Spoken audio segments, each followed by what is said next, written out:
Manager, International Operations and Strategy for Webtoon Productions. A big hand, everybody, for Mr. Ryan Benitez. Okay, next to Mr. Ryan, syempre, ang ating President and COO, of Studio Viva no less, Ms. Valerie Salvador del Rosario. Quite a welcome we have here, no? Opo. So since nairaos natin yung photo op, and it's been, of course, over and done with, we can proceed with the question and answer portion. Yeah, so it's time for the much-awaited question and answer portion, but di natin simulan with Mr. Jeff Fernando ng Daily Tribune. Hello, good afternoon po. Ayan. My first question is, anyone can answer. What sets Filipino Wattpad stories apart from other global stories when it comes to adaptation potential? Would you like to take it now? Go ahead. Thank you for that question. I guess what sets the Filipino stories apart from other stories that you read on Wattpad is that Filipino stories have heart, drama, and a lot of life lessons grounded in Filipino culture and tradition, with, of course, global appeal and universal themes. So I think that's one of the reasons why a lot of readers, not only from the Philippines but also abroad, have resonated with Filipino stories on Wattpad. Second question para siguro ito sa Viva. What do you think contributed most to the global success of Ang Mutya ng Section E? I think first and foremost, like what si Ryan mentioned, yung how universal the story is. Na lahat ng tao kayang makarelate or parang naisip nila, dinaanan nila, or may kakilala silang pinagdaanan yung kwento ng Mutya, basically, yung experiences mo nung high school ka. Parang ganyan. At the same time also, I think it plays a big factor that Wattpad is a global platform. So they're also able to promote whatever it is that we do that came from them, like Mutya. Same way that Viva One is also a global platform, available po kami, I think, sa 90 countries, if I'm not mistaken. So nagkakatulungan siya in that sense. And with the advent of social media, talaga pong malaking naitulong nito sa proliferate no information about yung mga series po natin. Thank you. Thank you so much. That was Jeff Fernando ng Daily Tribune. Next up, it's Jojo Panaligan ng Rider PH. Hi. Thank you. Hi. What does the strengthened partnership means to the Filipino creative or the creator? Ito pong partnership ng Wattpad at Viva, it just means it will open more doors and opportunities for our Filipino literary artists na yung mga sinulat po nila can come to life audiovisually. Parang gano'n po. So ngayon, with this partnership, together we choose materials that we will put in sa aming platform sa Viva One. Pwede rin po materials na gagawin naming pelikula or TV shows kung saan mga platform po na pwede. And to add to what Boss Val mentioned, I guess with this strengthened partnership with Viva One, fans can expect more incredible, authentic, and I guess faithful adaptations of the most popular and beloved Wattpad stories. How will it affect, my second question, the voice and quality of the adaptations on Viva One? How will this partnership affect that or impact? Actually, siguro po it strengthens it even more kasi it's not just the writer anymore that we're collaborating with, but it's also Wattpad. So from Viva, yung production team, director, writers, and then Wattpad, yung pag-develop ng material, and of course yung author po. Talaga, front and center of it all is yung author. And yung vision niya, dun sa kwento po niya. And I guess even the volume, mas nadami. Hopefully po, yes. That is the goal. Sana. Curious lang ako. Opo. We say strengthen partnership. So dati nang mag-partners no? Opo, not like officially, but we've been working together since, we've been doing projects that came from Wattpad, I think since 2014. Opo. The first of which was Diary ng Pangit. Opo, of course. The landmark. Opo, so I think that was the first ever Wattpad material that was adapted dito po sa atin sa Pilipinas. So yes, dito po yun nag-start din sa Viva.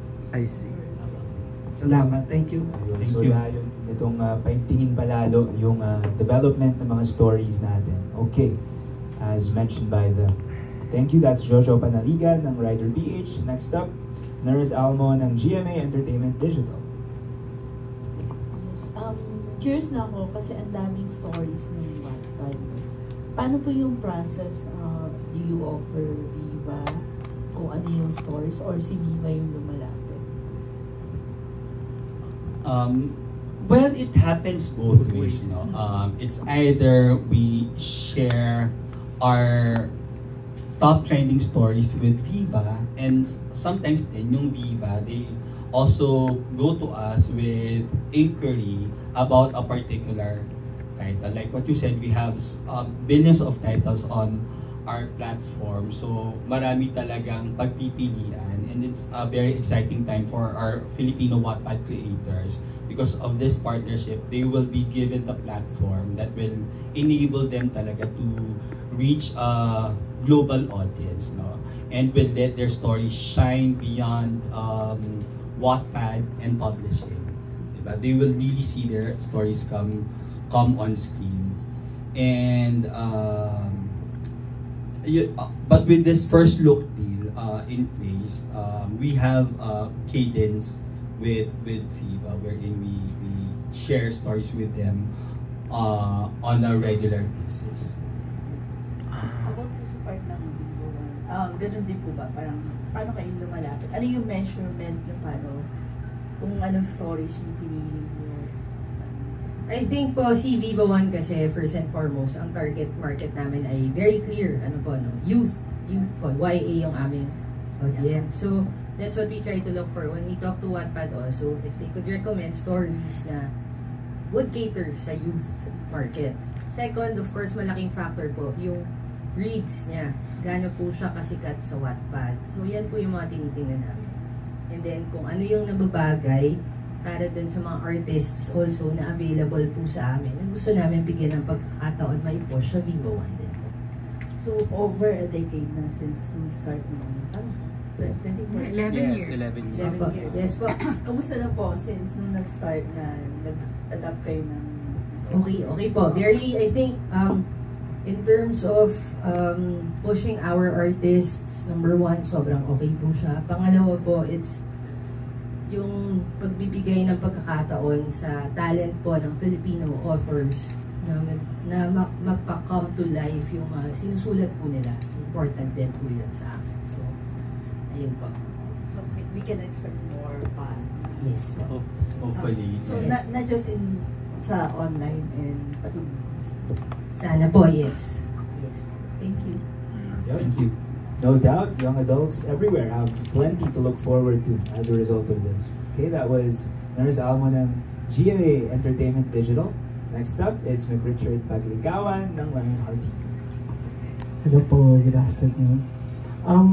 Speaking of authors, kasi ang dami na nagawa from Diary ng Pangit. Tapos yung latest, yung I Love You Since. 1898. And, for Viva at saka for Webtoon, what kind of support do Viva and Webtoon Productions provide to writers throughout the adaptation process? Good afternoon. Sorry, I forgot to greet everyone kanina. Well, like what Boss Val mentioned a while ago, the creator remains to be integral in our process, no, as we develop adaptations. Talagang, like what Boss Val said kanina, front and center talaga siya in the project. We make sure that they're involved during the entire process, from development, production, post-production, up until promotion, marketing and promotion. it's very important for us to get the insights of our creators kasi we feel that they know their story best, they know what resonated with the fans, and it's also important that we get fan feedback directly from the creators. So talagang right off the bat, talagang involved yung creator sa adaptations at makikita naman natin yan sa mga na-produce namin together with Viva. Na talagang we remained faithful to the source material. True. Thank you. Na-cover mo na, right? Thank you. And ito na lang po, kasi syempre na-strengthen na ulit yung Viva 1 and Webtoon. So may mga, pwede pa ba kayo i-teaser ng mga upcoming? Ako sasagot. So August 15 po sa Viva Arcada, mag-a-announce po kami ng aming upcoming shows. So doon po kami mag-a-announce ng siguro yung further remainder of the year. Marami. Thank you po. Thank you. Ayun, kaabang-abang. And it's nice to hear that it's being factored in the feedback of the audience and the author. It's part and parcel. So that was Richard Paglikawan, thank you, from Lionheart TV. Aster Amoyo now from TikTok and People's Journal. Are you... hindi na, okay lang. Kaya naman po, microphone pa ako. Ayun na nga, pwede palang hindi. Hindi pwedeng hindi. Is Viva One, or would Viva One take hold of the exclusivity ng materials ng Webtoon? I don't know if this answers your question, Ika, but yeah, whatever we produce with Viva or whatever they produce, they own the material. Okay. But the copyright of the story remains with the creator. I hope that answers your question. What I mean also is, what about the other materials? Would you just let Viva One choose from the materials that you have? Or pwede exclusive lang sa kanila? Well, because of this, sorry, Go ahead. because of this partnership, we have a first look deal with them. So, Okay. they have first dibs on everything, especially for